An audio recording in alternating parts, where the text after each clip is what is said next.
What was that? It's been 12 years since the last Danganronpa episode. Well, maybe not quite 12 years. Try 100 days. I apologise to you 100 times, but we are back. I got my life sorted out. I do want to finish this. Thank you so much for your patience. Those of you who have been waiting all this time to find out who the flip killed Chihiro. Okay.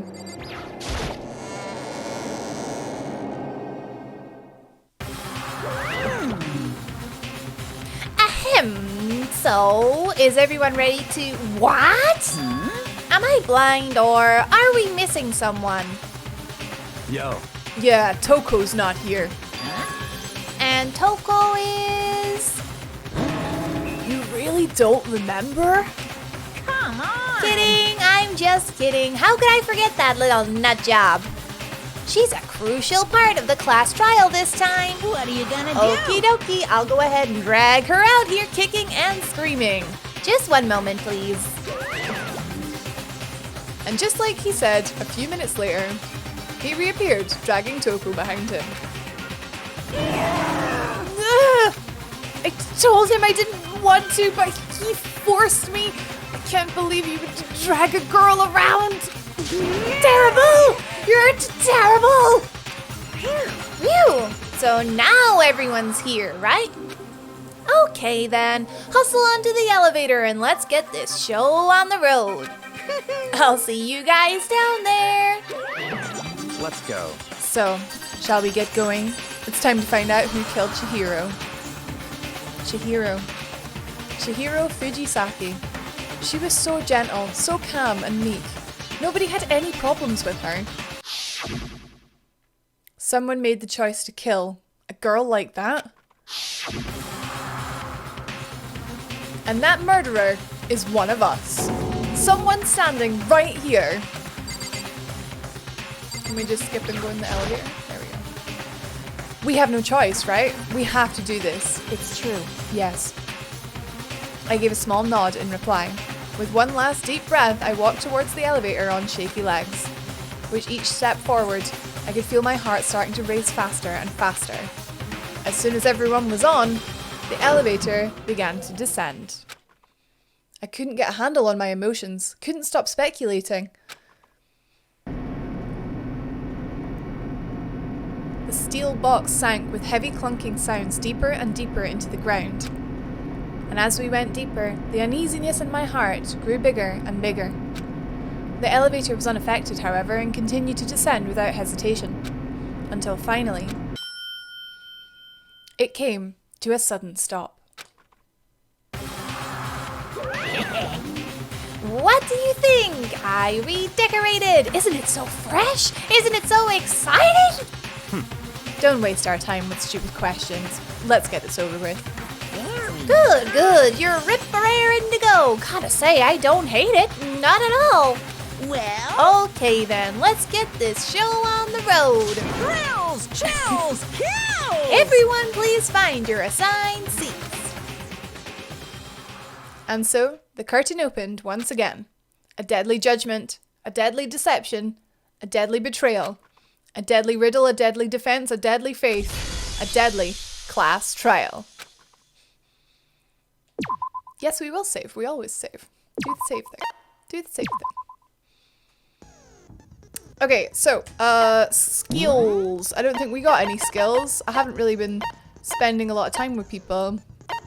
I haven't been hanging out with people, so we don't have any skills, so we may as well just finish. You don't really need them. Let's begin with a basic explanation of the class trial. So, your votes will determine the results. If you can figure out who done it, then only they will receive punishment. But if you pick the wrong one, then I'll punish everyone besides the blackened, and the one that deceived everyone else will graduate. Okay then. So, first off, let's talk about the murder weapon! First, we have to make clear what was used to deliver the fatal blow.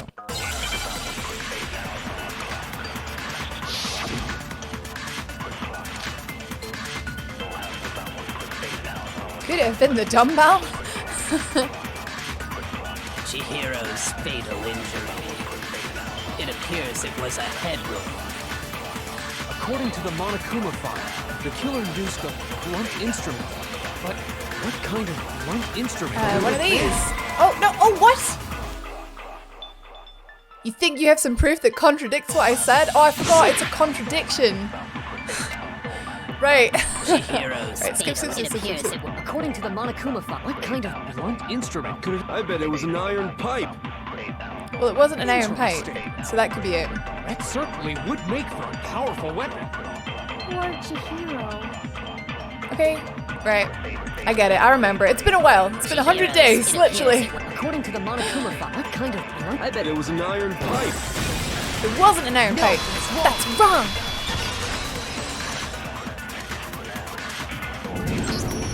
Can we agree that the object that dealt the fatal blow was the dumbbell, found at the scene of the crime? It was covered in blood, and there was nothing else at the scene that could have caused that kind of injury. And the wound on the victim's head is consistent with the shape of the dumbbell. As far as I'm concerned, there's no mistake and no room for doubt on this one. You looked at her head wound? Yes! That's so creepy! If you don't mind, I will proceed from here. Let's move on to discussion of the culprit. Although, I believe the criminal behind this heinous act is already quite clear. What? For real? Chihiro's killer is the fiendish serial killer, Genocide Jack. Genocide Jack? The fiendish serial killer? Did he really kill Chihiro? A new element has been added. Nah, we'll figure it out. So. Who needs tutorials? Not us. Or maybe I do, I don't know. We'll find out.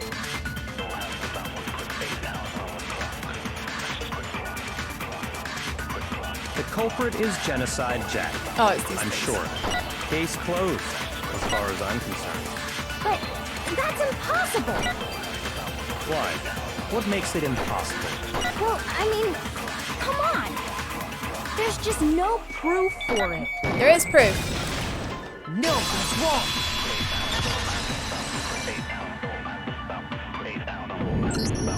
I might know one reason he could be involved. What? I found this file while I was looking around the archive in the library. I guess it's some kind of confidential file the police put together about the Genocide Jack case. What? That's kind of weird as shit, isn't it?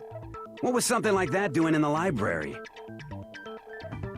The why of it is probably more trouble than it's worth. So let's forget about that for now. More importantly, it outlines all the specifics of every Genocide Jack case in exceeding detail. According to the file, there appear to be two defining characteristics in every Genocide Jack case. The first is that a bloody message is found written at the scene of every murder.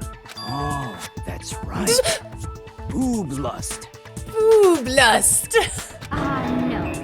It's actually bloodlust. But more important is the other characteristic, and it's something that has never been made public. Never made public? What the hell is it? Why don't you tell them, Makoto? The other characteristic of every Genocide Jack case, which the world at large doesn't know. If I'm not mistaken, it has to do with the positioning of the body. How it was positioned? Wait, it told me the answer. I got it! Apparently, in every Genocide Jack case, the killer suspends the body in a certain way. Other than the killer, the only people who know about this are the higher-ups in the police department. However, Chihiro was most definitely suspended in the same way. So, how did the culprit know about this when only high-level police officials were aware of it? There's only one logical answer I can think of. It's because the culprit in this case is the real Genocide Jack. No fucking way! You're saying Genocide Jack is one of us? Yes, in fact, it's Toko. What? Genocide Jack's true identity is Toko Fukawa. You lie! What? Hey, okay, wait, hold on a sec. Toko has, like, Bloodophobia or whatever, remember? What kind of serial killer is afraid of blood? Is Toko Genocide Jack? The answer is yes and no. Another riddle. Man, why is this gotta be so complicated? It's a riddle for sure, but I feel like I understand it. What it means for Genocide Jack to be Toko, but also to not be Toko? The answer is that she's not just one person, but multiple people, right?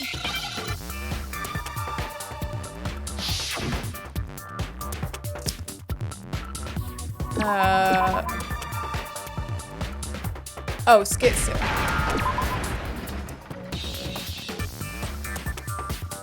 I need a C. Imagine you couldn't spell. C is like right there. There we go. And a Z.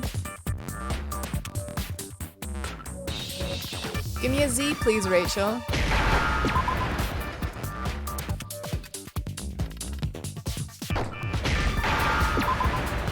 I got it. Now I understand. Is it because Genocide Jack has a split personality? Huh? I think I read that somewhere in the file, too. They thought that the suspect might have, what did they call it? Dissociative identity disorder. Oh, okay. But still, to go and say that about Miss Fukawa is... Perfectly acceptable. Toko's strange behavior after seeing the body is proof enough that she has a split personality. The one thing that shows Toko could have a split personality, it has to do with her behavior. Her behavior changed? I got it! You're talking about how she started acting totally different than usual, right? That's right. Think back. She fainted when she saw Chihiro's corpse, and then, when she woke up... I'm fine, yeah. Whoa, is that a dead body? Hey, are you dead? Yeah! She must have hit her head real hard when she fainted. The world has a front and a back, a top, ending, and a bottom, and a sea of truth and a web of lies. This is quite concerning. I mean, she sounds completely different. She was acting funny, that's for sure. Like melancholy tone of hers completely disappeared. Don't go assigning adjectives to my tone without permission. Not to mention, once she regained consciousness and saw Chihiro's body again, she was utterly calm. In other words, within her is one personality that can handle blood, and one that obviously can. So when Toko trapped herself in her room, it's because she was scared of Genocide Jack?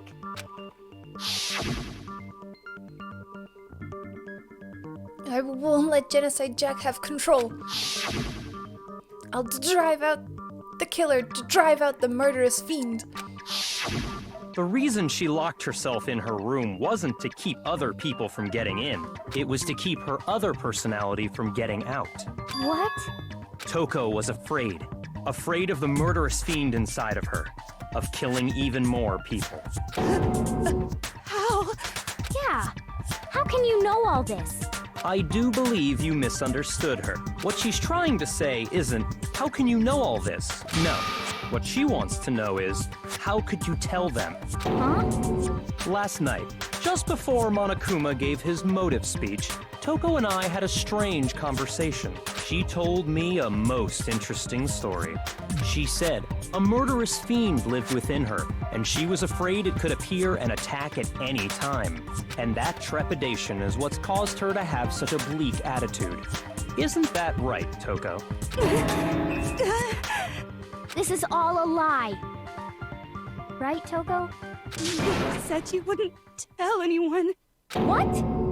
You promised. I can't believe you lied. You have only yourself to blame. You came to me with your tragic little story. I didn't ask you to. This is the real world, not some romantic fantasy fairy tale. Besides, you broke your promise first. You said that as long as you were here, no matter what, you wouldn't let Genocide Jack kill anyone. But in spite of that promise...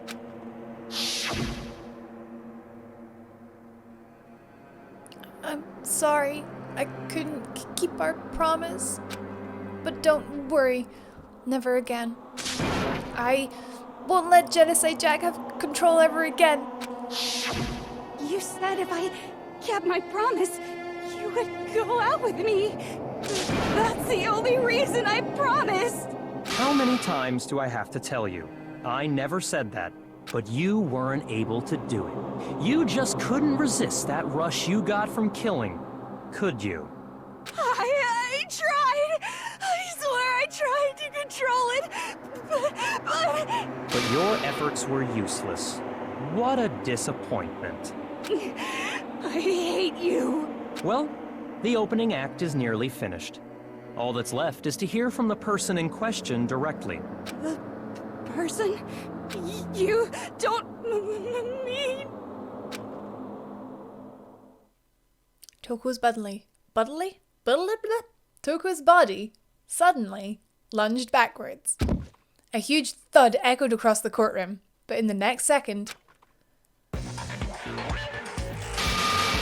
Well, hello there! Is it me you were hoping to see? Yeah. What the heck? So you figured it out, huh? Well, whatever. What are you gonna do? I'm the ultimate murderous fiend, Genocide Jack! Or better yet, let's go with Genocide Jill! What the fuck is this? What happened to you? Not Toko, that's a loser name. And what happened is a textbook split personality. So what if one of them happens to be a serial killer? You should turn a blind eye to one's faults. So intense. Like they say, sound in murderous mind, sound in murderous body. This one is so different from the one we've come to know. Yes, well, the world is composed of a front and a back, you know. Just like how every inning has a top and a bottom, or how in the depths of every truth lives a little lie. Behind every dark and gloomy soul lives another that shines as bright as the sun!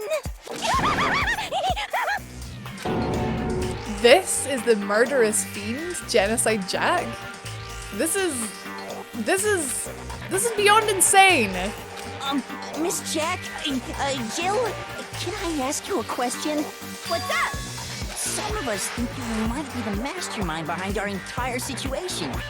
What are your thoughts on that? Well, I'll tell you. I am the mastermind of all masterminds! Just kidding!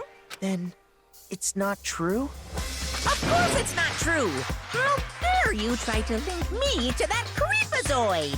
And another thing, the police and government and society in the outside world are totally powerless! I mean, they just let this idiotic bloodthirsty maniac go buck wild all over town! Sure, I'm a bloodthirsty maniac, but life is pain, right? To live is to hurt other people. It's a necessary evil if you want to survive. The act of living itself causes pain for everyone. Just kidding again! This should be enough to convince you. This murderous fiend is responsible for Chihiro's death. There's clearly a motive, so there should be no doubt. A motive? Remember what Monokuma told us? If someone didn't murder and graduate within 24 hours, an embarrassing memory or secret would be revealed. Well, let's assume that Toko's secret was about Genocide Jack. If a secret like that came to light, Toko's life would have undoubtedly been forever ruined. So she had a very clear motive to never have that side of herself exposed. Interesting. Very, very, very interesting. But sorry, as much as I hate to admit it, I'm not the culprit. But I cannot imagine anyone other than you could murder someone in such a bizarre fashion. Maybe so, but nevertheless, it's the truth. Do you really expect any of us to believe you? Yeah. I could never believe a word you say, you monster! Maybe. Maybe she's totally right about that. But something's still bothering me. What she said. I need to get some more details about all of this.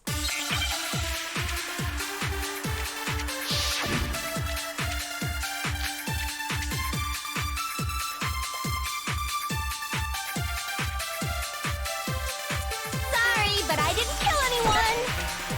You say that, but do you really expect any of us to believe it? Perhaps if you had an alibi, that would change things. Oh, an alibi, huh? Now we're talking! When you compare your past murders to this incident, the modus operandi matches completely. What more proof do we need? Give it up. You killed her. The modus operandi? I need to remember Chihiro's body. That should prove what he said isn't quite right. Sorry, but I didn't kill anyone! You say that, but Perhaps if you had an alibi. Oh, an alibi, huh? Now I... When you compare your past murders to this incident, the modus operandi matches completely. No, that's wrong!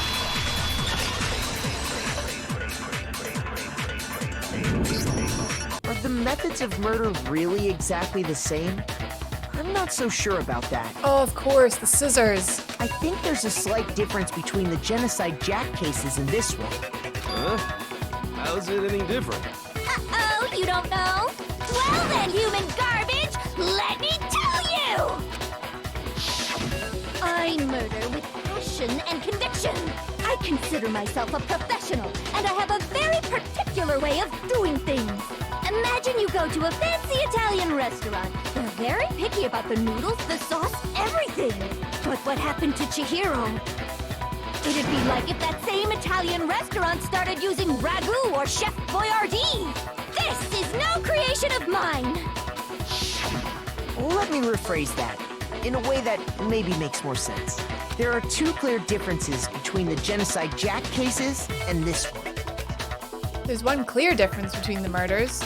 In the photos from the other Genocide Jack cases, look at the neck and the stomach. Here, you'll see a clear difference. I got it!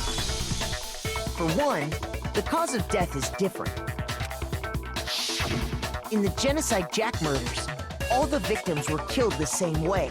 According to the case file, they were all apparently killed with a pair of scissors. But Chihiro died from a blow to the head, right? Ah, yes. That is remarkably different from the other murders. Wouldn't it be strange for someone who kills the same way without fail to suddenly change their method? And there's more. One more conflicting detail. That's right. In my recipe of murder, if the bloody message is the tortellini, then the arrangement of the body would be the pesto sauce. Could you please stop comparing killing people to cooking? So, are you saying the other difference has to do with how the body was arranged? That's right. The second difference is related to how she was suspended. In the photos of the other Genocide Jack cases, all the other victims were stabbed through their hands. Here, you'll see a clear difference. I got it! Do you remember what the killer used to suspend her? They used some kind of rope to hang her up by her wrists. What is your point? Well, in all the previous Genocide Jack cases, something else was used to suspend them. Specifically, pairs of razor-sharp scissors. And guess what? I use my own specially designed scissors for the murders and the arrangement. Like I said, I'm a professional, so naturally I'm very picky about the tools I use. And you know what else? Big Mac said there's two differences, but he's wrong. Big Mac? Are you referring to me? Listen up, Big Mac. There's actually one more difference. Huh? My word, you really didn't notice? Take a look at who the victims were in each Genocide Jack case. There's a pattern there, just waiting to be discovered. A pattern? Figure that out, and it'll be plain as death why I couldn't have possibly killed that little lolly girl. Let's see. There was a pattern surrounding the Genocide Jack victims, and Chihiro didn't fit it. If you look at the names of every victim, what you'll notice is... I think I figured it out. I know why she couldn't have killed Chihiro, because Chihiro was a girl who was her lover. I got it! Is it because Chihiro was a girl? Bingo! Bullseye! Right on the money! What are you talking about? In all the Genocide Jack cases, all the victims had something in common. Ken Harada, 32. Tetsuhiro Honda, 17. Shoji Gaku, 23. Kano Issei, 14. Takeshi Yoshida, 30. Komatsu Notaro, Takifumi Gono, Uchida Naohia, Takeshi Masamu, Yotsu Yumejima. There was no end to it. They were all guys? That's right! The people I kill with such passion and conviction are all adorable little men! I can't believe I said it! I'm so embarrassed! The hell is wrong with you? I can't help it! I'm just a full-throttle boy-on-boy fangirl, and the mopey side of me just hates it. But now I'm on the fast track to becoming a full-fledged fan madam! So since Chihiro was a girl and not an adorable little man, you wouldn't kill her? Would an Italian chef suddenly start making ramen just because they're both noodles? Don't be stupid. I have too much passion and conviction to cross that line. That's the absolute reality of the one and only. We get it. You've clearly explained your hobby and your philosophy. But that's not all there is to it. It's a different matter entirely. When you're forced to kill in order to survive. Quiet, lowly cur! Lowly? Cur? I would never kill for a reason as petty as mere survival. And if by some fluke I did kill to survive, why would I bother with the message and arrangement? It'd make me the obvious suspect! That does make some amount of sense. Plus, whatever reason I have for killing, I would never leave out my prized scissors. Who would go out of their way to use a big, stupid, heavy dumbbell? Maybe you used the dumbbell because you couldn't find any scissors in the school? Any scissors? I don't just use any scissors. I only use my own set of high-class envy of the entire world scissors! Okay, whatever. There still aren't any in the school. Are you sure about that?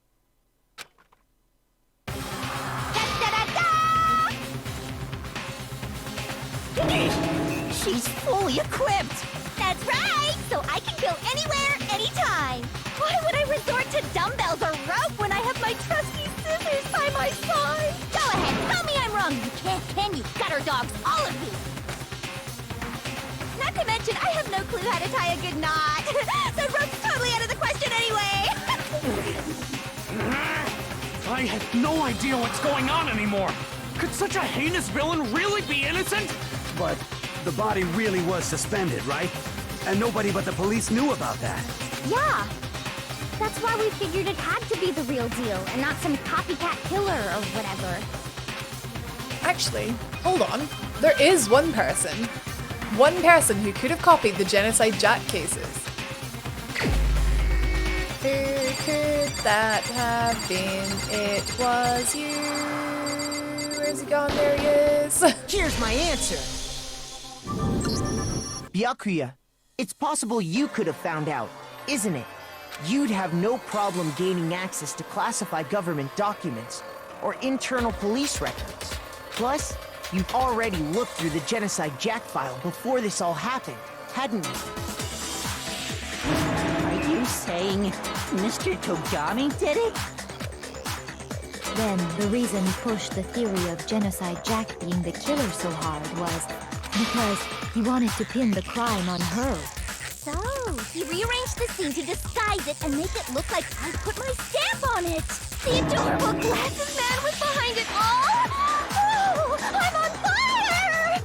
Well, Byakuya, what's your response? I see. So now the suspicion falls on me. Then I must ask, when would you say I began acting suspicious? Surely you must have an answer.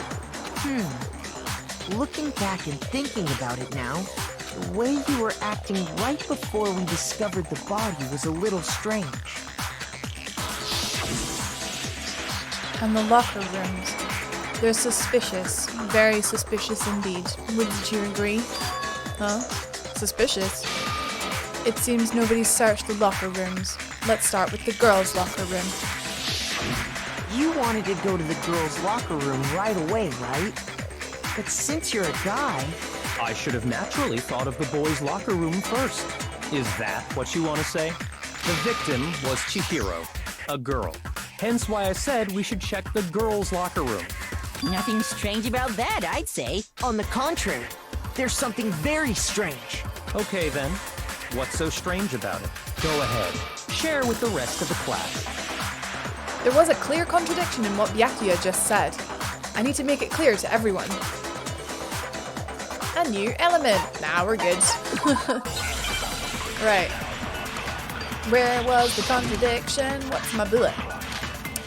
Monokuma file number 2.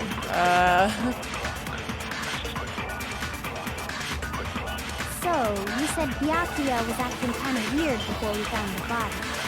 But he was acting weird... how? If you're presented with the opportunity to check out the girls' locker room... You absolutely take it! That's a natural reaction for any guy! The victim was Chihiro, who was a girl. So of course I would suggest we check the girls' locker room first. There was no time for pointless distractions. What's so strange about that? You wish you'd taken me with you? Hearing Byakuya's comment about Chihiro being a girl, I realised there's a clear contradiction there, because it doesn't make sense how he could have known before we'd even found it. Okay, I need to make that contradiction clear. So, you said Byakuya was acting kind of weird, but he was acting... If you're presented with the opportunity, that's a natural... The victim was Chihiro, who was a girl. Shoot! There must be a contradiction somewhere. What, is it this? You said Byakuya was acting kind of weird before we found the I don't understand, those were the only 2 orange bits. Oh no. So, you said Byakuya, but he was acting weird. If you're presented with the opportunity to check... That's a natural reaction! The victim was Chihiro. So of course I would suggest there was no time for pointless... What's so strange about... You wish you'd taken me with you? That's it, that's the only... Eh? So, I don't have said other Byakuya bullets. was acting kind of weird before we found the body. But he was acting weird... how? If you're presented with the opportunity to check out the girls' locker room... That's a natural reaction! This is a clear... The victim was Chihiro, who was a girl. This is a clear example of why I probably should have, listened to the tutorial. So, you said Byakuya was acting kind of weird before we found the body. But he was acting weird... how? If you're presented with the opportunity to check... That's a natural reaction! The victim was Chihiro. So of course I would suggest we check that there was no time for pointless... What's so strange about... You wish you'd taken me with you? Right, okay, So, you said Byakuya was acting kind of weird before we found the body. But he was acting weird... oh. how? If you're presented with the opportunity to check out the girls' locker room... We can pick stuff up. You absolutely... That's a natural... The victim was Chihiro. No, that's wrong!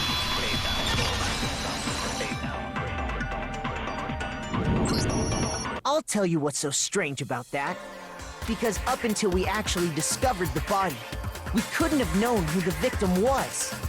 So your claim that you went to the girls' locker room first because Chihiro was the victim doesn't hold up. I see. That's a good answer, I must admit. Interesting. Very interesting indeed. But your reasoning is still too weak. Huh? What's wrong? Is that it? Surely you've got more than that. Go ahead, show us. What's with Byakuya's attitude? It's like he doesn't even care. I've got him cornered, but he's acting like it has nothing to do with him. What's the matter? You're not finished already, are you? There must be more to it. There is, I think. There is more to it. Think about it. We just talked about the differences between this case and past Genocide Jack incidents. The proof you're looking for is hidden in there. Oh? Proof that I'm the culprit, you mean? The differences between this case and the other Genocide Jack murders, the evidence that proves Byakuya is responsible is hidden in there? What could it be?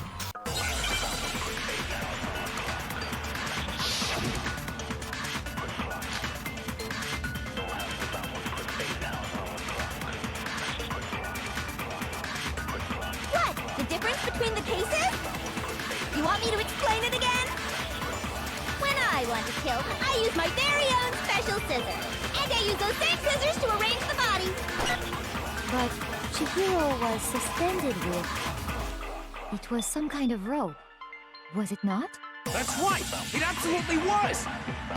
Then there must be something very fishy indeed about that rope. Hey, Byakuya, where'd you get it from, huh? I'd never seen that rope before in my life. No, that's wrong!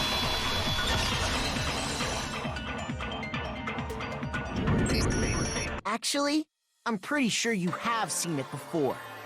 Because, you see, that rope, or should I say, that extension cord? What? An extension cord? Byakuya, you've used the extension cord in the library more than once, haven't you? And the same extension cord that was in the library all this time went missing after the murder. And there's no way someone who uses that extension cord as much as you do wouldn't discover that fact. And Byakuya must be the one who took the extension cord. I can't imagine any other possibility. That's really what you think? Then your conclusion is something like this? I killed Chihiro in the girls' locker room, then hung her up and wrote that bloody message. I intentionally made it look like Genocide Jack was behind it. Is that about right? He's doing it again. He's totally calm, totally unconcerned. As if he's not even involved. Wait, not even involved? What's wrong? I asked you if you think that's what happened. Hell yes, that's what happened. So that's it, right? Byakuya's the killer. I don't disagree with not disagreeing. He kept calling this a game, right? So he'd be totally willing to do something like this to win. Sorry, but could we hold on just a second? I think we need to talk about this a little more. Huh? Do we really need to? We've already decided who did it. I know, but still, there's something that's still bothering me. Is that right? And what, pray tell, is still bothering you? I killed her in the girls' locker room, then disguised my crime. Specifically, I dressed it up to make it look like it was the work of a homicidal psychopath. What about all that bothers you? Wait, what was that just now? Something's not right. Chihiro's body was definitely found in the girls' locker room. But does that mean... Can I really just accept what Byakuya said is the truth? No, I don't think so. There's definitely something off about what he said. The scene of the crime. I got it! You say you killed Chihiro in the girls' locker room, right? But are you sure about that? Isn't it possible that the murder took place somewhere else? How disappointing. What kind of question is that? Even in the world of disappointments, this is a true letdown. She was found dead in the girls' locker room. There is absolutely no question about that. How could the scene of the crime have been anywhere else? Well, I think it's entirely possible that she was killed somewhere else, then carried there later, along with the rest of the murder scene. The rest of the murder scene? That was awfully specific. Please tell me you have a reason for saying all of that. I believe I do. Hey, Byakuya, did I just take you off guard? When the story suddenly moved to the crime scene, Byakuya, who'd been so confident up till now, maybe Byakuya never even realized that the actual scene of the crime could have been somewhere else. Hey, don't just move on without permission! What do you mean she was killed somewhere else? Come on, Makoto. If there's any chance the murder took place somewhere else, let's see the proof. Evidence that shows the murder took place somewhere else. There was something that was swished between the boys' and girls' locker rooms. And it was the posters. I got it! The proof that she was killed somewhere else is the poster that's hanging in each locker room. Your proof is some posters? The poster in the girls' locker room was a picture of a big-boobed supermodel. But don't you think that's kind of strange? Why would the girls' locker room have a poster like that? I bet those massive jugs of hers were totally fake! Meanwhile, the boys' locker room had a poster of the super popular boy band Tornado. Again, that doesn't really seem to belong in a boys' locker room. So you're saying that maybe the posters were switched? And there's one other thing I noticed about the locker rooms. You know what I'm talking about, right, Sakura? You're referring to my protein coffee, aren't you? Protein coffee? While I was in the girls' locker room earlier, I spilled some protein coffee on the carpet. But I noticed that after the murder, the stain had been totally scrubbed away. No, it's not that the stain had been scrubbed away. It was moved.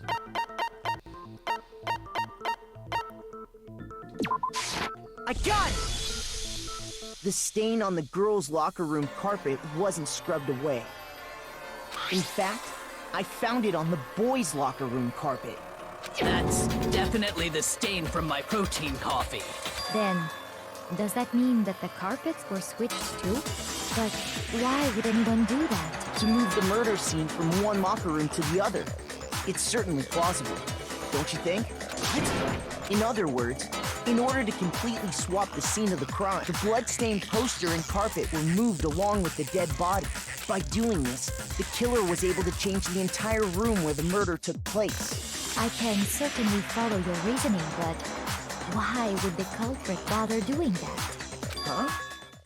Why would they go to all that trouble of switching the scene of the crime? Actually, an even bigger question. If the murder did take place in the boys' locker room, then how did Chihiro get in the boys' locker room in the first place? To get into the locker rooms, you have to swipe your e-handbook across the card reader device. But Chihiro's handbook should have only allowed her access to the girls' locker room. She had no way to get into the boys' locker room to begin with. No, she did have a way, and I can tell you what it was. I highly doubt that. Shut up! I'm telling you, I know how she could have done it. Is he right? Could Chihiro really have gotten into the boys' locker room somehow?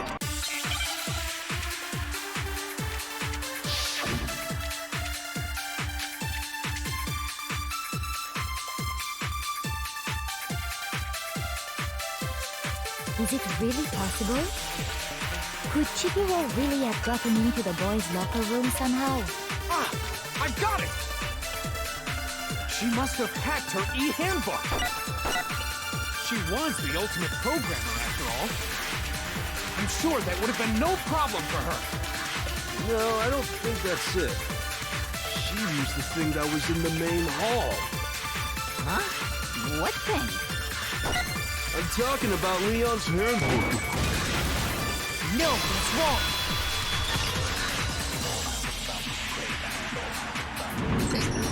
No, I don't think Chihiro used Leon's handbook.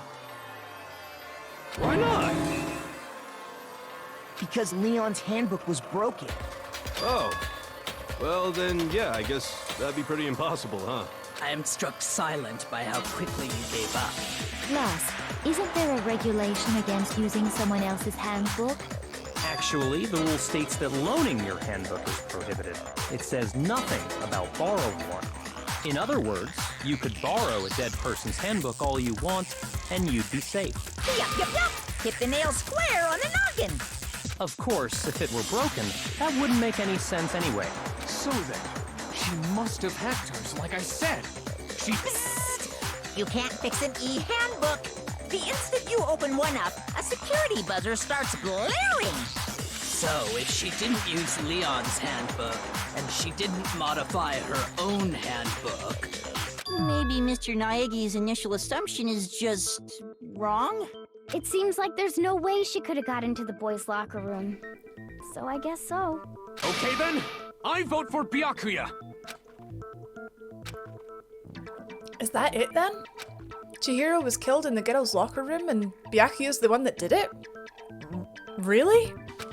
But still, I don't know what else I can do. Hold on a second. I agree with you though. I think you're on the right track. What the? You finally decide to open your mouth and that's what you've got to say? There's no way she could get in the boys' locker room, right? So... Why are you so sure she couldn't get in? There's still one other way she could have gained access. What? What are you talking about? What other way is there? Well, to explain that, why don't we take a little break from the trial? I'd like you all to come see something. Wait. Just what do you think you're doing? Don't worry. This'll make the whole trial more exciting. I'm sure that thought must please you. Huh? It'll make things more exciting? Well, all right then. I declare an official class trial recess. For real? Now then, what is it you want to show us? It better not be boring or I'll be very unhappy. Oh, I have no doubt it'll meet your lofty expectations. So, shall we go? So before I even knew what was happening, the class trial had been put on hold. We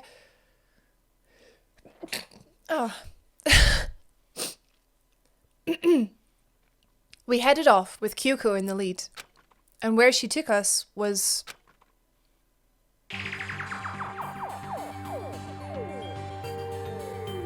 The girls' locker room? We've already searched this place top to bottom! What are you trying to pull, Missy? I'd like you to examine the victim's body one more time. You want to check it again? Be sure to examine the entire body very carefully. Take your time. Examine her carefully? Like using our hands? No way! It's probably best if I don't run my hands all over a girl's dead body. It's not that I'm creeped out or anything, it's just... based on religious grounds, you know? Very well. I'll do it. But you're a girl. You shouldn't have to touch a dead body. Just let one of the boys do it. No, it's okay. I think Chihiro would rather have a girl examine her. So just leave this to me. Sakura. What is this? Some kind of secret girl-on-girl action? Is that what you two are about? That's not it at all. Stop screwing around. Okay, here I go. I'm sorry, Chihiro. Please excuse the intrusion. Putting her hands together in a brief prayer, Sakura then began to quietly examine her body. Be sure to check her entire body, and I believe we will solve this particular mystery. Her entire body? I know you say that, but... What? This is... What is this...